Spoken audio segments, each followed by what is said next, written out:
Okay, अब हम next topic देखते हैं, पार्थेनोकार्पी। तो पार्थेनोकार्पी क्या है? पार्थेनोकार्पी वर्ड का मतलब होता है वर्जिन फ्रूट। क्या होता है? Virgin fruit.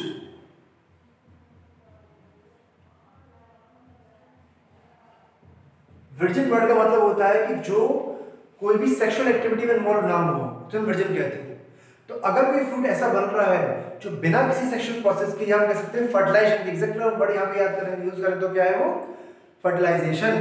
तो अगर कोई फ्रूट बिना फर्टिलाइजेशन के बन रहा है तो वो फ्रूट क्या कहलाएगा? पार्थेनोकार्पिक। ठीक है, या फिर हम सीडलेस फ्रूट कह सकते हैं इसको। तो fruits formed without fertilization results in seedless fruits और पार्थेनोकार्पिक फ्रूट। ऐसा पॉसिबल है, बिल्कुल। आप सोच रहे होंगे ऐसा कैसे पॉसिबल है, लेकिन पॉसिबल है कि कोई भी फ्रूट बिना फर्टिलाइजेशन के बन जाए। फर्टिलाइजेशन एक सीड फॉर्मेशन क्या है, सॉरी फ्रूट फॉर्मेशन क्या है? फ्रूट फॉर्मेशन एक पोस्ट फर्टिलाइजेशन इवेंट है, ये हमने देखा था।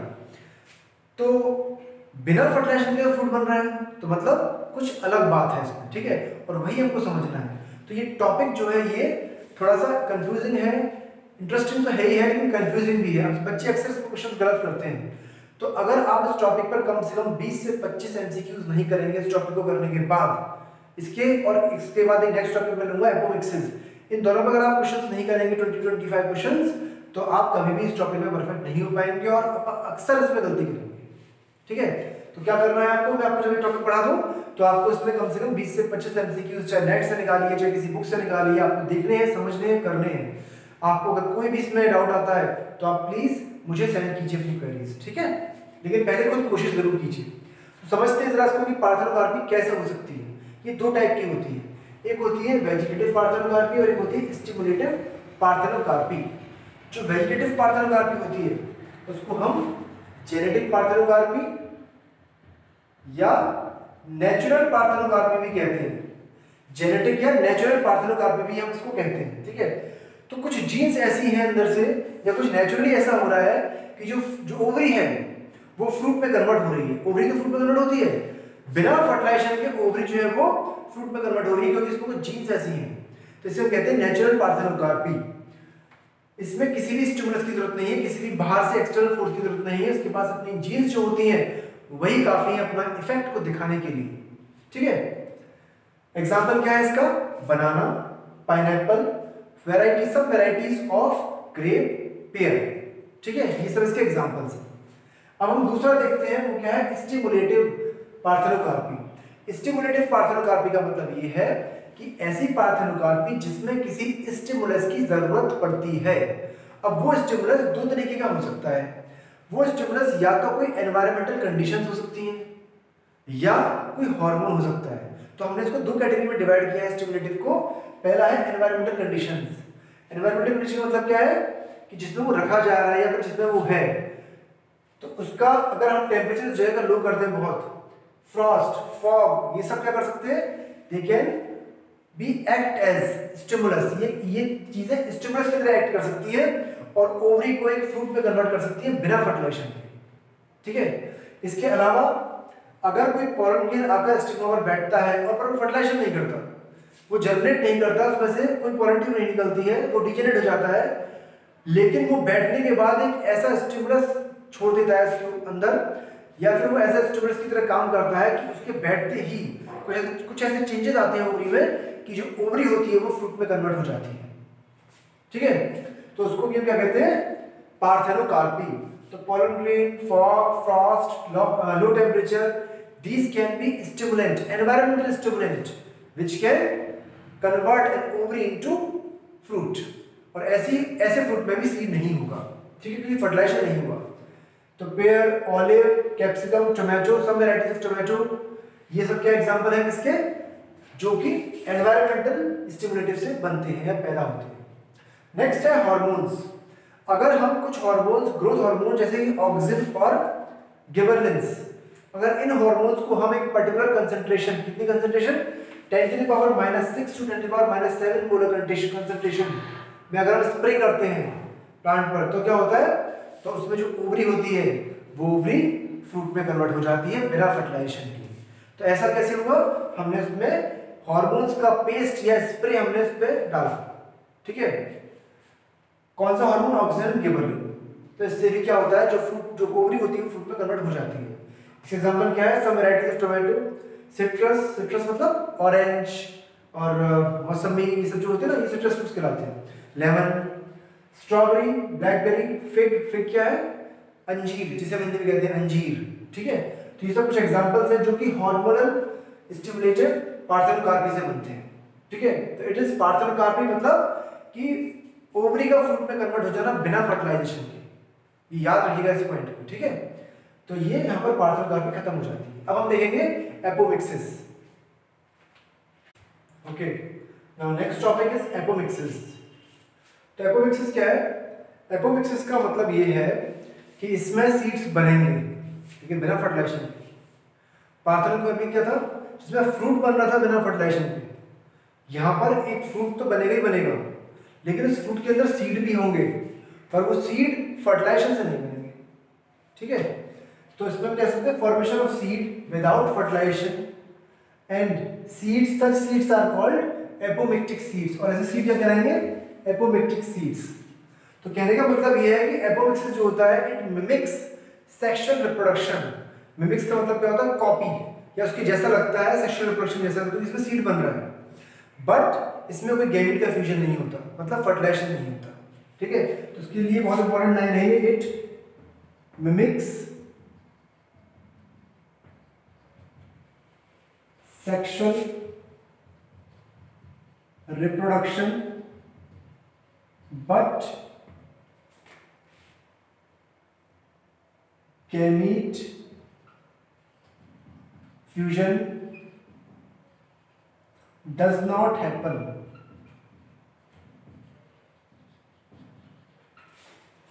It mimics या copy, mimics मतलब उसके जैसा कोई का मिमिक्री करना, कहते हैं ना मिमिक्री करना, तो वो कॉपी करता है किसी का। तो इट मिमिक्स सेक्सुअल रिप्रोडक्शन, क्योंकि इसमें सीड बन रहा है, क्योंकि नॉर्मली होता है, but gamete fusion does not happen, मतलब फर्टिलाइजेशन नहीं हो रहा, मतलब बट फर्टिलाइजेशन डजंट हैपन या गैमेट फ्यूजन डजंट हैपन, ठीक है।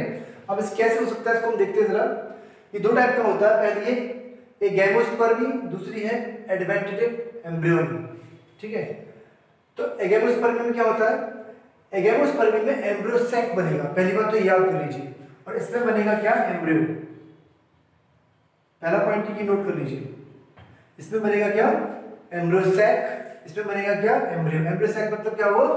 7 सेल 8 न्यूक्लियस स्ट्रक्चर, जिसमें कि 3 एंटीपोडल सेल्स होती हैं, 2 सिनेट्रिड्स होती हैं और एक एग सेल होती है। तो वो स्ट्रक्चर कहलाता है क्या? Embryo sac. तो इससे बनेगा एम्ब्रियो सैक, ठीक है। तो दो टाइप का हो सकता है, नॉन रेकरेंट और रेकरेंट।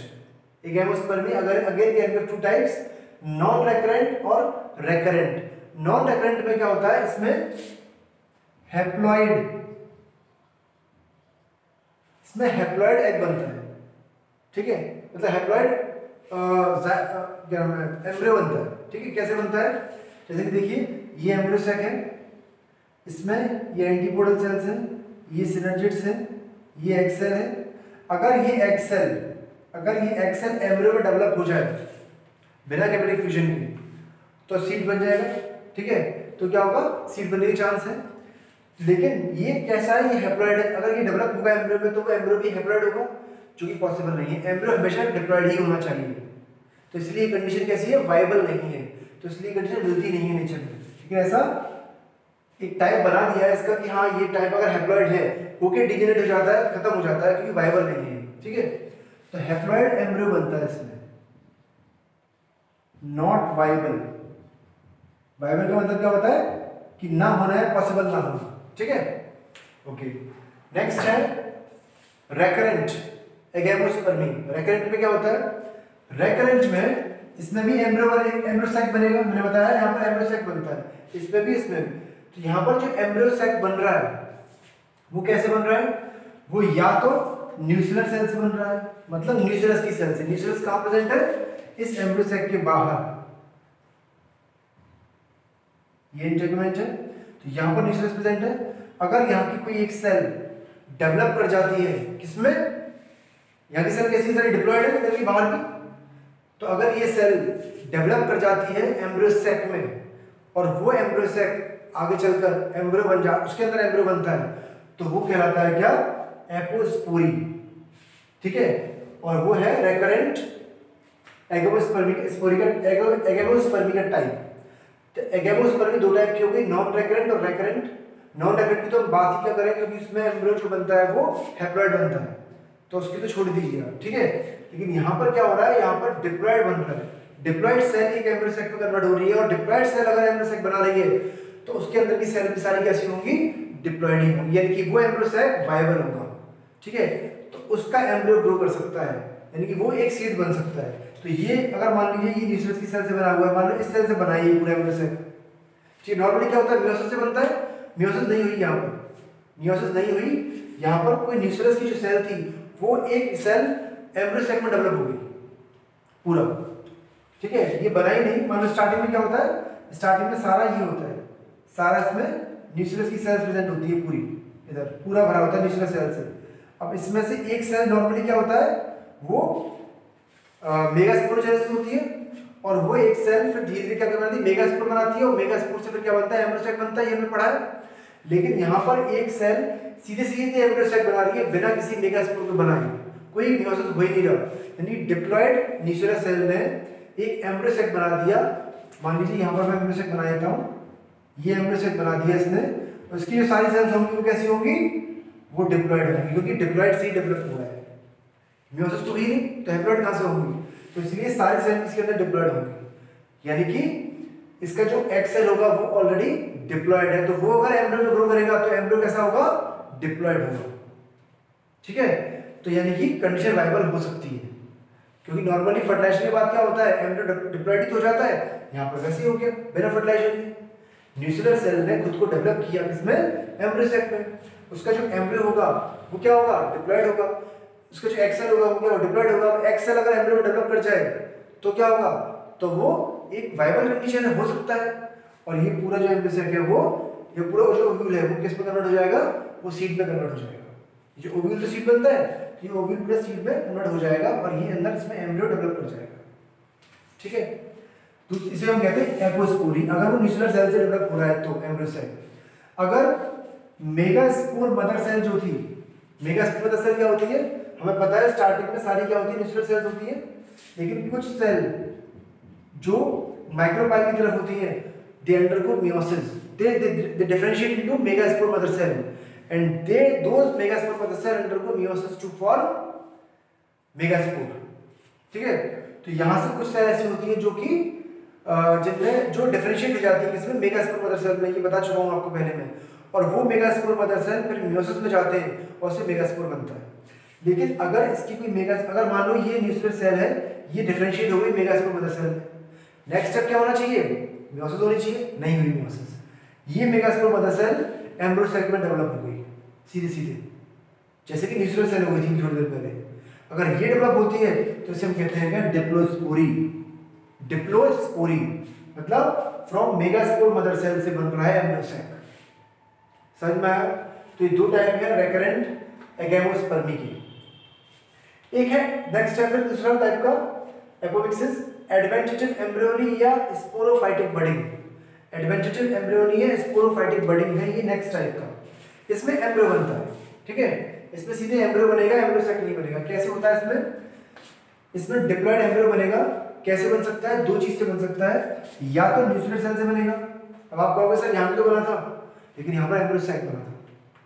यहाँ पर सीधे न्यूक्लियर सेल जो है वो जो डिप्लॉइड है वो सीधे सीधे एम्ब्रियो में डेवलप हो रही है, कोई एम्ब्रियो सैक का चक्कर नहीं, ठीक है। तो अगर ये ऐसा होता है तो इसमें एक तो ये भी हो सकता है कि न्यूक्लियर सेल से बन जाए एम्ब्रियो, एक हो सकता है कि इंटेगुमेंट की सेल से बन जाए। इंटेगुमेंट की सेल भी क्या होती है, वो भी डिप्लॉइड होती है, मतलब ये सेल यहाँ पर जो सेल प्रेजेंट है वो भी क्या है, डिप्लॉइड है। अगर ये इसकी कोई सेल अगर एम्ब्रियो में डेवलप हो जाती है तो वो क्या कहलाती है, it is known as adventitive embryony या स्पोरोफाइटिक बडिंग, इसको भी यही कहते हैं, ठीक है। तो ये दो टाइप से हो सकता है, ओके। तो ये है क्या, एपोमिक्सिस, इससे बनते हैं क्या, एपोमिक्टिक सीड्स। तो ऐसे फ्रूट भी होते हैं जो एपोमिक्टिक सीड कंटेन करते हैं, मतलब वो सीड जो कि बिना फर्टिलाइजेशन के बने हैं, बट क्योंकि सीड बने हैं तो हम क्या कहते हैं इसको, they mimic sexual reproduction but fertilisation या गैमेटिक फ्यूजन डजंट हैपन, ठीक है। तो this is apomixis. Now next topic is polyembryony. Polyembryony का मतलब क्या है? पॉली मतलब मैनी होता है और एम्ब्रियोनी का मतलब क्या होता है कि बहुत सारे एम्ब्रियो का होना, ठीक है। तो पॉलीएम्ब्रियोनी इसको हम कहते हैं। तो पॉलीएम्ब्रियोनी कंडीशन हो सकती है 3 तरीके से। तो समझिए पहले पॉलीएम्ब्रियोनी क्या है? Formation of more than one embryo during the development of seed. जब सीड बनता है तो उसके अंदर एम्ब्रियो होता है, लेकिन अगर एक से ज्यादा उसमें एम्ब्रियो प्रेजेंट है, अगर किसी सीड में एक से ज्यादा एम्ब्रियो उसमें अगर प्रेजेंट और डेवलप हो रहे हैं, तो इसका मतलब क्या है कि उसमें क्या हुई है? पॉलीएम्ब्रियोनी हुई है, ठीक है। तो कैसे देख सकते हैं इसको हम, या फिर क्या होता है इसमें? किस 3 तरीके से हो सकती है? पहला है सिंपल पॉलीएम्ब्रियोनी। ये 3 तरीके से हो सकती है। पहली है सिंपल पॉलीएम्ब्रियोनी। इसमें क्या होता है? इसमें अगर कोई ओव्यूल, नॉर्मली ओव्यूल में एक एम्ब्रियो सैक होता है, लेकिन अगर किसी ओव्यूल में एक से ज्यादा एम्ब्रियो सैक प्रेजेंट है तो क्या होगा? या फिर हम कह सकते हैं किसी भी एक, पहले आप समझिए इसको, किसी भी ओव्यूल में एक से ज्यादा एग प्रेजेंट है, एग सेल प्रेजेंट है। किसी भी ओव्यूल में एक से ज्यादा एग प्रेजेंट है या एग सेल प्रेजेंट है, तो क्या होगा? तो यानी कि एक से ज्यादा एग फर्टिलाइज होंगे, तो क्या होगा? तो पॉलीएम्ब्रियोनी हो जाएगी, ठीक है। यहाँ पर फर्टिलाइजेशन होगा तो ये एपोमिक्सिस नहीं है, ये पार्थेनोकार्पी नहीं है, ये पॉलीएम्ब्रियोनी है, ठीक है। तो यहाँ पर आप ये मत सोचिए कि यहाँ फर्टिलाइजेशन नहीं होगा, यहाँ पर बस एक से ज्यादा फर्टिलाइजेशन होगा, एक से ज्यादा एग का फर्टिलाइजेशन होगा, इसीलिए ज्यादा एम्ब्रियो बनेंगे, ठीक है। तो अगर किसी ओव्यूल में या फिर किसी एक ओव्यूल के अंदर अगर एक से ज्यादा एग सेल प्रेजेंट है, तो उसमें तो 2 तरीके से हो सकता है ऐसा। देखिए क्या है? Due to fertilisation of more than one egg cell in an ovule, ठीक है, इन एन ओव्यूल। तो अगर मान लीजिए ये कोई ओव्यूल है, दिस इज एन ओव्यूल, इसमें मान लीजिए अगर कोई ये एक एम्ब्रियो सैक है, और हमें पता है एम्ब्रियो सैक क्या होता है? 7 सेल्ड 8 न्यूक्लियाई स्ट्रक्चर होता है। लेकिन अगर ये 7 सेल्ड 8 न्यूक्लियाई स्ट्रक्चर नहीं है, ये मान लीजिए 8 सेल्ड 8 न्यूक्लियाई स्ट्रक्चर है, ठीक है। जैसे कि एग्जांपल 8 सेल्ड 9 न्यूक्लियाई स्ट्रक्चर है, मतलब मान लीजिए यहां पर समझिए आप इसको,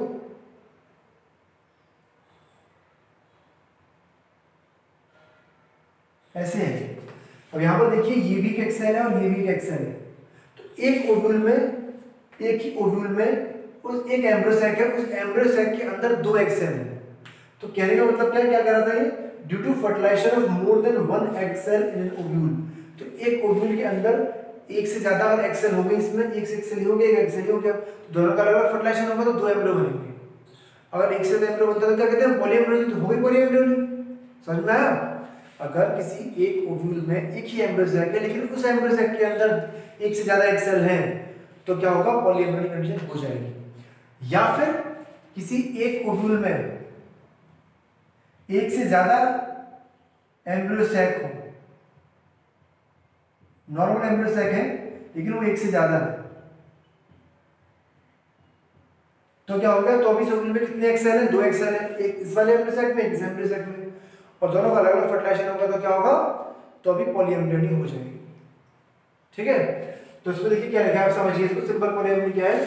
due to fertilisation of more than one egg cell, एक एग सेल से ज्यादा एग सेल का फर्टिलाइजेशन होना, ठीक है, in an ovule, simple polyembryony कहलाता है। कैसे हो सकता है? 2 तरीके से। Either an embryo sac contain more than one egg cell, जैसे हमने इससे पहले देखा था कि अगर ये एम्ब्रियो सैक है तो इसमें एक से ज्यादा एग सेल, ये एग सेल, ये एग सेल, दोनों सिनर्जिड हो गए, या एंटीपोडल सेल्स हो गई। तो या तो इधर embryo sac contain more than one egg cell, एक ओव्यूल है उसके अंदर एक एम्ब्रियो सैक है लेकिन उसमें एग सेल एक से ज्यादा है, 2 है मान लीजिए, तो अभी क्या होगा? पॉलीएम्ब्रियोनी होगी। या फिर और an ovule possess more than one embryo sac, एक ओव्यूल में एक से ज्यादा एम्ब्रियो सैक मिलना, तो अभी एग सेल एक से ज्यादा हो जाएगी, तो अभी पॉलीएम्ब्रियोनी हो जाएगी जब फर्टिलाइजेशन होगा तो ज्यादा एम्ब्रियो बनेंगे, ठीक है। तो ये हो गया क्या? Simple polyembryony. इसका एग्जांपल क्या है? इधर कैसुआरिनम, एग्जांपल इज कैसुआरिनम, ठीक है। नेक्स्ट है क्लीवेज। क्लीवेज क्या है? मान लीजिए किसी एक ओव्यूल में एक ही एम्ब्रियो सैक है और उसमें एक ही एग सेल है, नॉर्मल जो हमने देखा था कंडीशन, नॉर्मल जो कंडीशन होती है। तो जब उसका एम्ब्रियो बनता है तो एम्ब्रियो में जो प्रो एम्ब्रियो कंडीशन होती है, हमने एम्ब्रियोजेनेसिस पूरी देख ली है, उसमें जो प्रो एम्ब्रियो कंडीशन होती है, अगर वो प्रो एम्ब्रियो बीच में से डिवाइड हो जाए, अलग-अलग हो जाए और दोनों डिवाइड पोर्शन अलग-अलग एम्ब्रियो बनना शुरू कर दें, तो ही पॉलीएम्ब्रियोनी हो जाएगी। इसी को क्लीवेज कहते हैं, यानी टूट जाना बीच में से। Splitting of pro embryo into 2 और more parts is cleavage polyembryony. Example orchid. ठीक है, नेक्स्ट है एडवेंटिटिव पॉलीएम्ब्रियोनी। इसमें क्या हो रहा है, formation of additional embryos from different parts of ovule.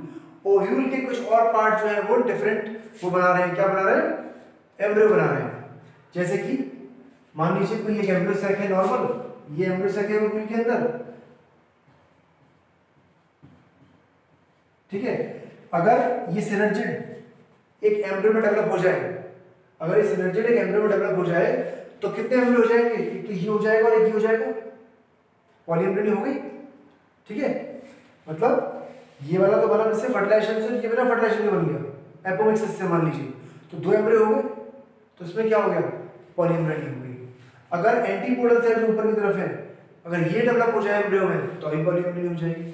तो ओवी का कोई पार्ट या फिर इंटेगुमेंट का कोई सेल या न्यूक्लियस का कोई सेल डेवलप हो जाए, जैसे हमने देखा था इसमें एपोमिक्सिस में, तो अगर वो हो जाए तो अभी पॉलीएम्ब्रियोनी हो जाएगी। ठीक है, तो formation of additional embryos from different parts of ovule like synergids, antipodal cells, nucleus या इंटेगुमेंट्स एक्सेट्रा, तो क्या कहलाता है वो, एडवेंटिटिव पॉलीएम्ब्रियोनी। ठीक है, एग्जांपल सिट्रस, ओपनचिया, मैंगनीफेरा, अनियन, ग्राउंडनट, ये सब एग्जांपल हैं इसके एडवेंटिटिव पॉलीएम्ब्रियोनी के।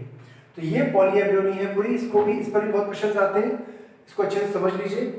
अगर क्वेश्चन बहुत टफ आएगा तो इसमें से आ जाएगा, वरना नॉर्मली क्वेश्चन इस पर इजी आता है, पर फिर भी हमको चाहिए कि हम इसको पूरा अच्छे से थॉरोली इसको समझ लें, क्योंकि हर चीज़ को बहुत कंसेप्ट से समझना बहुत जरूरी होता है, ताकि आपका क्वेश्चन कितना भी घुमा कर आ जाए वो गलत ना हो।